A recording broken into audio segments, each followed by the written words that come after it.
Hello everyone.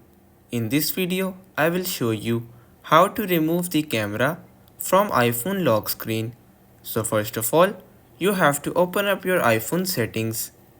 On your iPhone settings, you have to scroll down until you see the wallpaper. Now on your wallpaper section, what you have to do is that you have to click on customize that is present on your lock screen wallpaper. Once you click on customize, you will be redirected to your lock screen wallpaper. So now on the lock screen wallpaper, you have to click on the minus icon that is present on the camera. Once you do that, as you can see, the camera is now removed from my lock screen. So you have to click on done that is present at the top right corner of your screen.